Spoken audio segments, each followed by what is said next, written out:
Welcome back to A Celtic State of Mind. I'm Paul John Dykes and I'm joined tonight by Laura Bradburn, and I'm also joined by several members of the Acsom team in the comments section. First up, Joe Porter, in a word, wow. How would you describe that first half, Laura?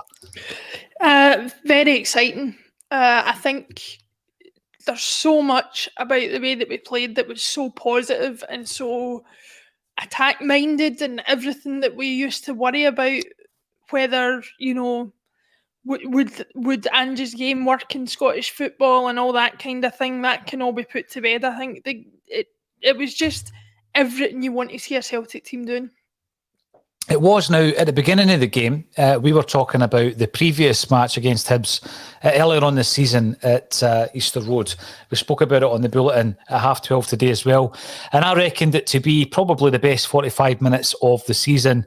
And I'll tell you what, that was up there. That was up there matching it. And it started off in the third minute with a hearts and mouth moment at the back. But since then, Laura, the football, the brand of football we've been playing, I get the impression is that what Ange has been trying to achieve from day one. I think it is, and I think if you didn't already see it, you can see from tonight's display exactly why he likes the fitness levels of the players to be so high, why he works them so hard in training, because it's just about constant movement. Mm-hmm. Every time Hibs have managed to get the ball out, we've just pushed it back on top of them. I can't imagine being a Hibs player tonight playing against that, trying to track runners, trying to tackle, trying to block passes. It's just, I'm having trouble keeping track of it and I'm just watching it, so I can't imagine what it's like being on the pitch. Well, let's get some of the commenters involved in tonight's discussion. We're going to start off with Chris McCafferty. Hatate, excellent. Now, 2 passes before the penalty were class. Let's have a wee chat about one of the debutants. Both of them have been tremendous, but was this guy not the one that no one really knew what his best position was? He was versatile, he was adaptable, but we were excited about Gucci and Maeda. This guy has ran the show in the first half, Laura. Yeah, the only word that I can think of when I think of his first half is distribution. I mean, he was picking out passes that were just angles of passes that you just never see anybody doing. Picking out, there was a wee ball to Abada at the edge of the box before the end of the first half. There was a couple of other really, really fantastic passes earlier on in the half. And he just looks like the type of player, he'll be absolutely perfect when Furuhashi's back. Furuhashi will absolutely live off those kind of passes. Any striker that plays on the shoulder and is looking to run off the defender will love having somebody like that behind them that can put balls in. And he just looks so up for the game and so up for the way that we're playing. Even the way you see him celebrating after we scored the penalty, he was standing in the background when Juranovic stuck it away and he was looking so enthusiastic. So he's just been an utter joy to watch, really. Well, Ryan Taylor comes in to say comfortable. It certainly is that, and Joe reckons it is the best half of football under Ange Postecoglou. And according to Sam, Ange is a god. Would you argue with him? Is it too early to get carried away, asks Kyogo's Plimsolls. Jota and Kyogo in that team, and it's heaven. Well, that is the thing to look forward to, is the fact that, we still have a few more to come back. One of the players, before I get on to the performance of Maeda, one of the players who I think has stood out, having had quite a bit of criticism, is Carl Starfelt. He's been pretty solid. He's won everything in the air, Laura. Yeah, I mean, I think we've talked before about how before his most recent injury, was starting to look more comfortable and was starting to look as though he was finding his feet in Scottish football. And he seems to be getting back to that place that he was pre-injury. I think the thing is as well is, we've got so many spectacular players up top and in the attacking positions. We just need players who do the basics really, really well. And if Starfelt can continue doing that for us, then he'll be doing his job. Well, Ewan Boy comes in and Maeda may have scored, but Hatate has stolen the show in the first half. I would not disagree with that, Ewan. And Ange has pulled a masterstroke, raiding the J-League. Excellent. When you look at the transfer fees of these players, €2 million, €1 million and €2 million. We haven't seen Gucci yet, but on that first half performance, and I'm trying my best not to get too carried away, I mean, what we've got in Rio Hatate is someone who seems to control the tempo of the game. He's rangy passing. Laura, he's got pace. I think he lost the ball on one occasion, but he was right down the neck of the player to try and win it back. He resembles in stature and physicality Kyogo as well. So it's a good job that Kyogo has been dyeing his hair, because it's going to be hard to distinguish between the two. And absolutely, yeah, it has been a masterstroke raid in the J-League. And what value for money if that is the kind of player we're getting? Yeah, it's just as Ange said during the press conference this week. You know, he's used his experience of the J-League, his experience of players that he's seen around the world, and he's bringing in the players that he thinks fit the system. You can't argue so far from what we've seen from every new signing pretty much that he's brought in, that they definitely seem to work for the system that he wants to play. And, you know, Hatate especially, I saw somebody in the comments say it, and I'll be first to admit it, given my previous fandom of David Turnbull. But if that's the way Hatate's playing alongside Rogic and McGregor, then any other midfielder at the club, David Turnbull included, is going to find it very hard to make their way back into the first team.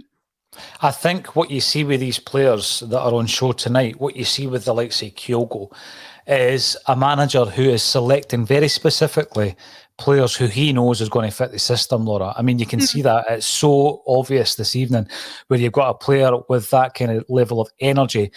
Turnbull is not naturally that type of player. I think Turnbull's had a particularly good season. Ange obviously likes him.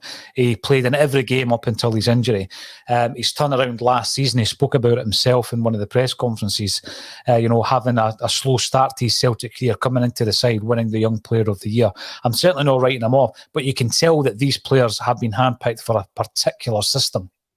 Yeah, I'm standing in my new place tonight, and I've got loads of old furniture from old house. It's the same as I would imagine a manager coming into a football club. If they've got a particular system they want to play, they can't really play it with the players that they've got, the old furniture that's from the previous manager. They've got to find what fits the system. And I think what's been good for Ange is he's not had to spend too much time playing the system with the players that don't suit the system. He's bringing the ones in. He's got an idea in his head. I want to play football this way. I know 11 players that I can see from all around the world that will play football this way, and I'm going to go and get them. And so far he's been doing that, and it's working to great effect. He would probably argue that there's still a way to go in terms of getting the players that he wants. There is your Turnbulls and that maybe don't fit into the system that he wants to play, but will do a job because they're decent enough footballers for it. But I think if you asked Ange, there's still plenty of players at Celtic who don't fit the way that he wants to work. And I think we're going to continue to see that turnover. And if the players are all of the standard of the ones that he's brought in so far, then I'm excited to see even more of what he can bring.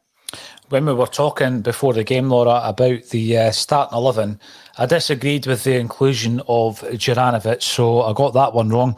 And I also thought that Forrest would be playing on the right, and I got that one wrong as well. So what on earth do I know? But I did say trust the gaffer. And he's definitely been right to play Juranovic tonight. He's a tremendous first half, up and down that right-hand side.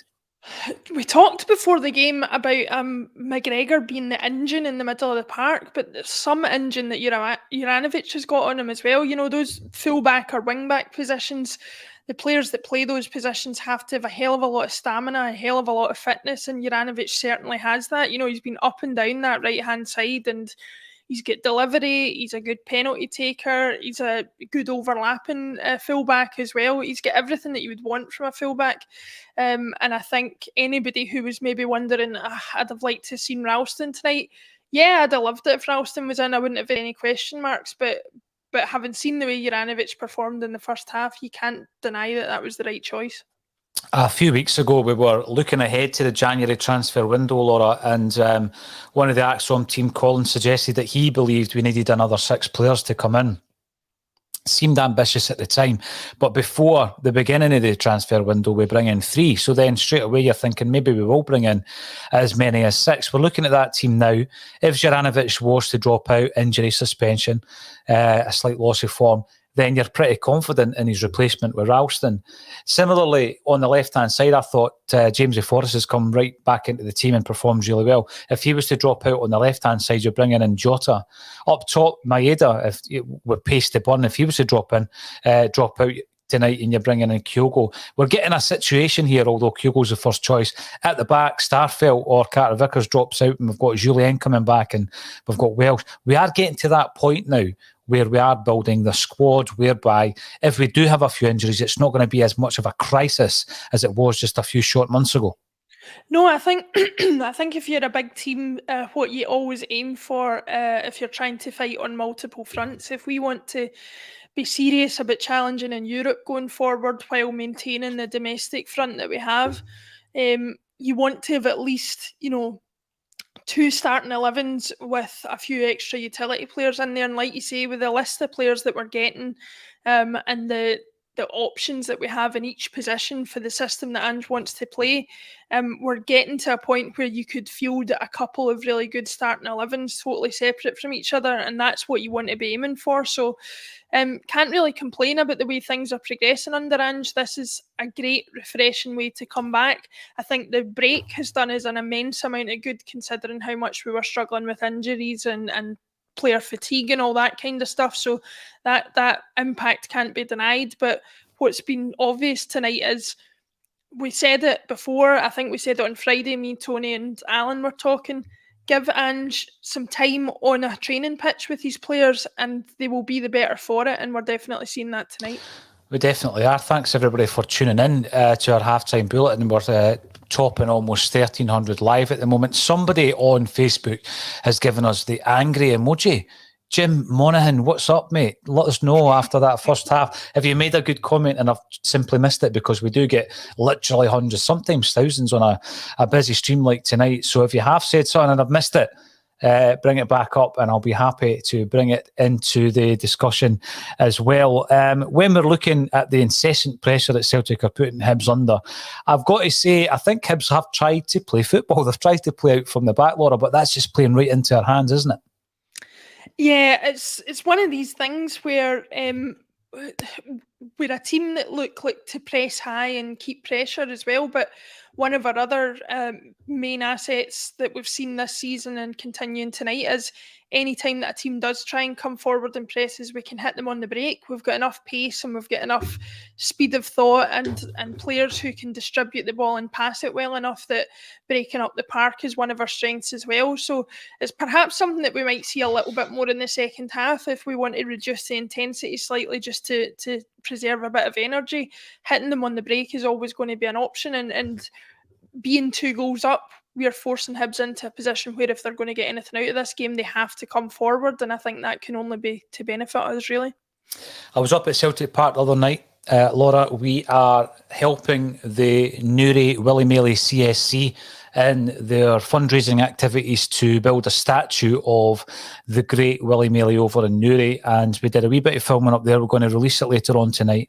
But when I was up there, I was having a wee chat with the guys, the Celtic fans who are involved, and one of them said that he had a kind of strange feeling that tonight was going to be almost like the night we unveiled Georgie Cadete. We ended up beating an Aberdeen side 5-0, and I said, any win would do me at this moment in time. We've got to win every game. But his kind of thinking behind that was the fact that Hibs play a brand of football that suits us. They're not this type of team, Laura, that has the 2 banks of players at the back, very difficult to break down.